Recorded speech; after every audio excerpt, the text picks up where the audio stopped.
개인 파산을 고민하시는 분들 중에서 내가 개인 파산을 들어갔다가 면책 불허가 나면 어떻게 되나, 파산이 안 되면 어떡하나, 이런 고민을 하시는 분들이 많아서 파산이 안 되는 경우, 면책 불허가 나는 경우 1위에서 3위까지 제가 한번 정리를 해봤습니다. 요걸 들어보시면 내가 이 사유에 해당하면 차라리 파산을 안 하는 게 낫겠구나 느껴지실 거니까 제가 한번 안내를 한번 해드리겠습니다. 근데 이게 채무자 회생법에는 면책 불허가 사유라는 게 규정이 되어 있거든요. 근데 선생님들께서 그 면책 불허가 법조항 사유를 읽어보시면 다 법률 용어로 되어 있어서 이해가 잘 안 되실 거예요. 그리고 실제로 조항만 장황하게 적혀 있지 항상 문제가 되는 부분은 따로 있거든요. 그러니까 그 법조항을 읽어보시는 것보다는 차라리 실무상 직접 문제 되시는 1위에서 3위까지 세 가지 사유를 들어보시는 게 훨씬 더 도움이 되실 것 같아서 제가 정리를 해봤습니다.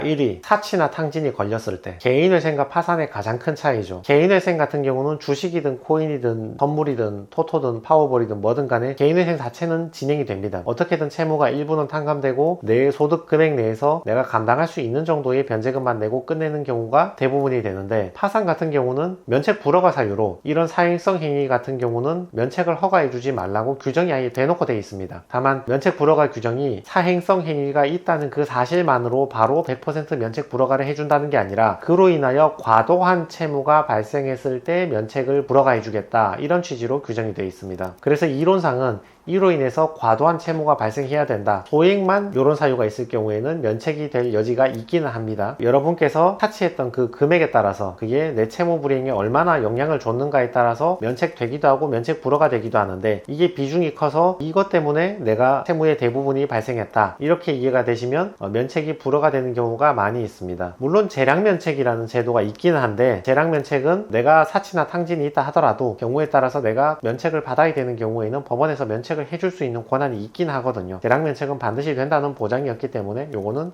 전문가한테 꼭 상담을 받아보시기 바랍니다. 2위, 가족 간에 돈 주고받은 문제. 가족 간에 무엇인가를 주고받은 문제는 항상 문제가 됩니다. 여러분, 파산이나 회생이 아니라 하더라도 세무조사 혹시 받아보신 분 있습니까? 제가 세무사건을 대리를 해도 국세청이나 세무서에서 가장 먼저 보는 게 특수관계자 간의 거래입니다. 어떤 회사가 있는데 제3자에게 대금을 결제해 준 것은 별로 문제를 삼지 않는데, 배우자나 사촌이나 자식이나 부모나 이런 사람한테 대금을 이체해 준 게 있으면 그거는 증여로 간주하는 경우가 굉장히 많고 세금 처분이 더 중하게 나오는 경우가 많죠. 회생이나 파산도 마찬가지입니다. 여러분 계좌 내역을 다 열람을 하는데 가족 간에, 형제든 배우자든 부모든 자식이든 간에 사촌이든 간에 가족 간에 무엇인가를 주고받은 경우가 많으면 그게 문제가 되는 경우가 많습니다. 파산을 하기 위해서는 왠지 내 재산이 없어야 될 것 같으니까 내가 가지고 있는 점포사업장 보증금 2천에 월세 100만원짜리가 있는데 이거 명의를 가족한테 옮겨버리는 겁니다. 그러면 월세 계약서에 과거 내역 같은 걸 다 검토를 하기 때문에 그 사업장 지금 어디 갔냐, 배우자 줬다, 그러면 내 보증금 2천만원 배우자 준 거랑 똑같잖아요. 이런 것들이 항상 문제가 되거든요. 아니면 내가 가지고 있는 부동산, 내가 부동산 가지고 있는 게 시가가 4억인데 담보대출도 거의 꽉 차있다, 깡통이다, 전세가 꽉 차있다, 거의 깡통이다, 이런 경우에 뭐 줘도 되겠지 하고 넘겨버리면 가족 간에 그 재산을 중골이 되는 거죠. 또는 내가 사는 집이 보증금 2천만원에 월세 50만원이다. 그거 사실 그냥 가지고 있어도 파산하는데 아무 문제 없거든요. 그거 소유한 그대로 파산할 수 있는데 괜히 그걸 가족한테 임대차 명의를 넘겨줬다가 가족 간에 이거 은닉이 아닌가, 부당한 탕진이나 재산 은닉한 게 아닌가 심사를 받게 되는 거죠. 그러니까 그냥 들고 있어도 아무 상관없는 재산인데, 재산이 크지 않기 때문에 그냥 들고 있어도 아무 상관이 없는데 괜히 가족 줬다가 문제되는 경우가 있으니까 가족 간의 금전거래나 또는 명의 변경 때문에 파산이 안 되는 경우가 많이 있다.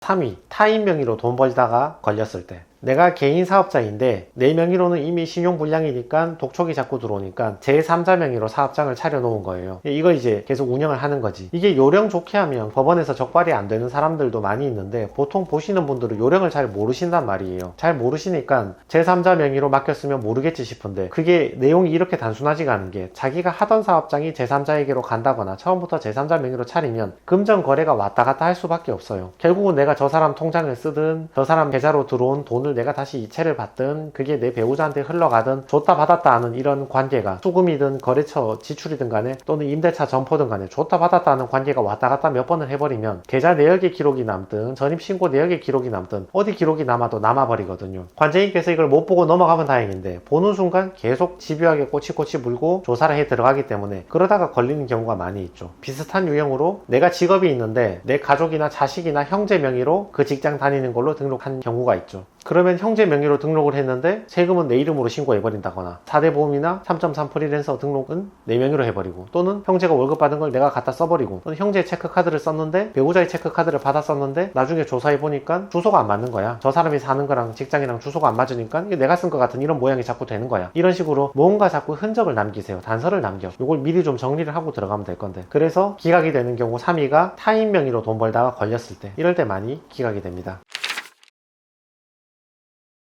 그래서 여러분께서 파산을 하는데 안 되면 어떡하나, 면책이 안 되면 어떡하나 고민을 하시는데, 대부분 면책이 안 되는 경우가 사치나 탕진을 했다가 적발이 됐을 때, 가족 간에 뭔가를 주고받거나 명의를 이전했는데 걸렸을 때, 타인 명의로 돈을 벌다가 걸렸을 때, 요 세 가지 경우에 여러분이 파산이 안 되는 경우가 많이 있으니까 미리 전문가한테 물어보시고, 이런 경우에 내가 파산을 어느 정도 적발이 되겠는가 알아보시고, 안 될 것 같으면 처음부터 회생으로 들어가든지 아니면 그 행위를 하지 않는 쪽으로 하시든지, 요걸 미리 한번 잘 알아보시는 게 좋을 것 같습니다. 이상입니다.